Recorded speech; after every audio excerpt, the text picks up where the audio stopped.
Hello everyone, কেমন আছো সবাই? আমরা কিন্তু বেশ ভালো আছি। আজ হলো 9ই ফেব্রুয়ারি আর এখন আমি বসে গেছি জামা কাপড় কাটতে।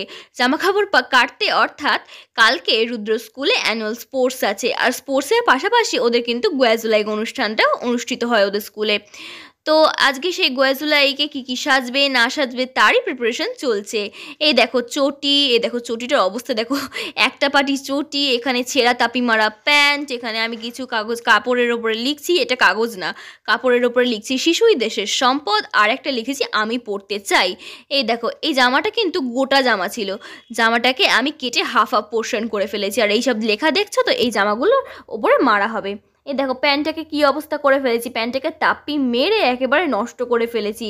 গোয়াজুলাইকে ও কী সাজবে সেই বিষয়টা তোমরা এক্ষুনি দেখতে পাচ্ছ। এই দেখো আমি এখন লিখতে বসে গেছি স্টপ চাইল্ড লেবারের ওপরে কিছু পোস্টার। এখন বাজে 5টা, তো বিকেল 5টা, ভোর 5টা নয়। এই দেখো কেটলি আনা হয়েছিল, কেটলি কেউ দিচ্ছিল না জানো তো, অনেকগুলো পোস্টার বানাতে হয়েছিল আমাকে। এই সমস্ত পোস্টার কিন্তু এখন 7-7টা পোস্টার আমি এখন প্রিপেয়ার করেছি। আর যে কেটলি কথাটা বলছিলাম, কেটলি কিন্তু কোনো চায়ের দোকানদার আমাদের দিচ্ছিল না, সামান্য গোয়াজুলাই সাজানোর জন্য আমাদের কেটলিটাও কিনতে হয়েছিল। আর এখন আমার একটা পোস্টার বাকি আছে যেটা আমি কালকে করব। তো আজকে চলে এসেছি, আজকে 10 তারিখ, চলে এসেছি স্কুলের অ্যানুয়াল স্পোর্টসের মাঠে। এখানে দাদুও চলে এসছে, আঙ্কেলও এসছে দাদুর সাথে। এ দেখো মাম্মি, তোমাদের রুদ্রা, আরও অনেকে চলে এসে 9:30টায় আমাদের রিচ টাইম ছিল, তো রুদ্র সবার আগেই চলে গেছে। দেখছো তেমন কেউ নেই এখানে, বেশ ফাঁকা আমাদের স্কুলের মাঠটা, যেহেতু আমিও স্কুলের প্রাক্তন ছাত্রী। তো এই দেখো বেশ ভালো লাগছে, অনেক বছর পরে এলাম স্কুলে। এই দেখো রুদ্রর একটা বান্ধবী চলে এসেছে, তার মা হলো এটা। এই দেখো মাম্মিও ছুটতে চলে গেল সেই বিধিকা আন্টির কাছে। এখন বাজে সকাল 10টা এবং আমাদের স্কুলের পুরো মাঠটা কিন্তু কচি কাঁচা এবং তাদের মা বাবাদের নিয়ে ভরপুর। এখানে কি দেখতে পেলে বলো তো তোমরা? পরোটা, মিষ্টি আর তরকারি। এই ট্রিটটা কিন্তু আমার মাম্মি লোয়ার নার্সারির সকল মায়েদের দিয়েছিল। আমার প্রতি বছরের মতো এই বছরও এই মাঠের চারিদিকটা দেখতে বেশ ভালো লাগে। কেন বলো তো? আসলে ছোট কচিকাচারা কিন্তু এখানে কিরকম ঘোরাঘুরি করছে, লাফালাফি করছে, এটা দেখতে কিন্তু আমার বেশ ভালো লাগে। এই দেখো তোমাদের রুদ্র কিন্তু এখানে পরোটা খেতে বসে পড়েছে, এখানে শুধু শুধু পরোটা খাচ্ছে, আবার কিছু সময় দৌড়েও আসছে। কত বাচ্চারা দেখছে এখানে দৌড়াদৌড়ি করছে, এটা দেখতে কিন্তু বেশ মজা লাগে। অবশেষে আমি আমার প্লেটটা পেয়ে গেলাম, বিঠিকা আন্টি হাসছে, আমি ভিডিও করছি। তো এই দেখো মাম্মি আমাকে তরকারি ঢেলে দিচ্ছে। এই দেখো একটা আন্টি কিন্তু আমাকে দেখিয়ে খেয়ে নিল।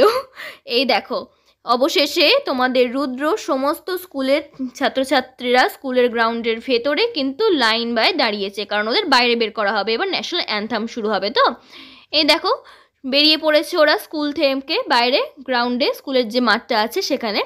দেখেছো বন্ধুরা, রুদ্রর ক্লাসের সমস্ত বাচ্চা কাচ্চারা কিরকম রেল গাড়ির মতো দাঁড়িয়ে দাঁড়িয়ে যাচ্ছে। এই দেখো এগুলো দেখে তো আমারই মনে হচ্ছিল তখন রেলগাড়ির মধ্যে ঝাঁপিয়ে পড়ি। আমাদের স্কুলে খুব খেলতাম আমরা রেলগাড়ি, ঝমাঝম, পা পিছলে আলুর দম। তোমরাও খেলেছো নিশ্চয়ই। এই দেখো এখন ন্যাশনাল অ্যান্থাম শুরু হয়ে গেছে। এই দেখো কত সুন্দর লাগছে, প্রতিটা বাচ্চা গান করছে। এই দেখো রুদ্র কি সুন্দর করে ওদের ওখানে বসতে দেওয়া হয়েছিল। এই দেখো স্পোর্টস অলরেডি শুরু হয়ে গেছে, তোমাদের রুদ্র এখানে দাঁড়িয়ে পড়েছে এবং রুদ্র কি করবে কিছুই বুঝতে পারছি না। ও মাই গড, রুদ্র পতাকা তুলে নিয়েছে অ্যান্ড রুদ্র ফার্স্ট হয়ে গেল। এই দেখো রুদ্রকে ফার্স্ট পজিশনে বসিয়ে দেওয়া হয়েছে, দাঁড় করানো হয়েছে। আমি এক্সাইটমেন্টে কিচ্ছু বলতে পারছি না আসলে। এই দেখো স্কুলের এমনি হেড স্যার, যিনি ব্লু কালার সোয়েটার পরে আছেন, আর রুদ্র কিন্তু ওখানে দাঁড়াতে চাইছে না, কারণ ওর মনে হচ্ছে উঁচু থেকে ও পড়ে যাবে। অ্যাট লাস্ট মাম্মিকে আমি ডেকে আনলাম ওখান থেকে, বললাম যে তুমি প্লিজ এখানে দাঁড়াও, না হলে রুদ্র কিন্তু একদমই দাঁড়াচ্ছে না। দেখো কীভাবে কান্নাকাটি করছে। এই দেখো মাম্মির সাথে ওর ফার্স্ট প্রাইজের ছবি। এই দেখো মাম্মি দাঁড়িয়ে পড়েছে ওর পাশে। এবার তোমাদের রুদ্র দাঁড়াবে সুন্দর করে, তাও কীভাবে দাঁড়াচ্ছে দেখো, কোলে উঠে বসেছে। এই দেখো অলরেডি আমার ভাই ফার্স্ট প্রাইজ পেয়ে গেল, ইয়ে। এখন বাজে বিকেল 5টা আর শুরু হয়ে গেছে রুদ্র স্কুলের গোয়াজুলাইগ প্রোগ্রাম। তো রুদ্র স্কুলে ও যেহেতু চাইল্ড লেবার সাবজেক্টের উপরে সেজেছিল, সেহেতু ও তো খুবই ছোট, বক্তব্য পেশ করতে পারবে না। তো আমি টেপ রেকর্ডারে একটা বক্তব্য রেকর্ড করে নিয়ে গিয়েছিলাম, তো সেটা একটুখানি তোমরা শোনো।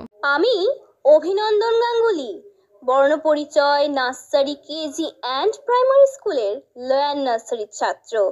আজকে আমাদের স্কুলে 34তম বার্ষিক ক্রীড়া প্রতিযোগিতা অনুষ্ঠিত হচ্ছে, কিন্তু আমার জীবনে অংশগ্রহণ করা কোনো প্রথম প্রতিযোগিতা হলো এটা। মাননীয়া প্রধান শিক্ষিকা মহাশয়া ও সকল শিক্ষক শিক্ষিকা মণ্ডলী এবং শিক্ষাকর্মীবৃন্দ সকলকেই আমার তরফ থেকে জানাই আন্তরিক শ্রদ্ধা এবং প্রণাম। সকল অভিভাবক অভিভাবিকা বক্তব্যটা যথেষ্ট বড় হওয়ার কারণে এইটুকুন সময়ের ভিডিওর মধ্যে সেটা তুলে ধরতে পারলাম না। এখানে আপনারা দেখতে পাচ্ছেন যে রুদ্রর একই অঙ্গে দুটি রূপ। একদিকে একটা স্বাভাবিক বাচ্চা যে স্কুলে যাচ্ছে, খেলা করছে, আনন্দ করছে, মজা করছে, একটা সুস্থ স্বাভাবিক জীবন সে পাচ্ছে, শিক্ষার আলো পাচ্ছে। আর ঠিক তার অপর দিকে একই সমবয়সী বাচ্চা, সে কিন্তু পাচ্ছে শিক্ষার আলো, না পাচ্ছে কোনো খেলাধুলোর সঙ্গী। সেই সমবয়সী বাচ্চাটি কিন্তু এখন মাথায় ঢুকে পড়েছে অর্থ উপার্জনের ভূত।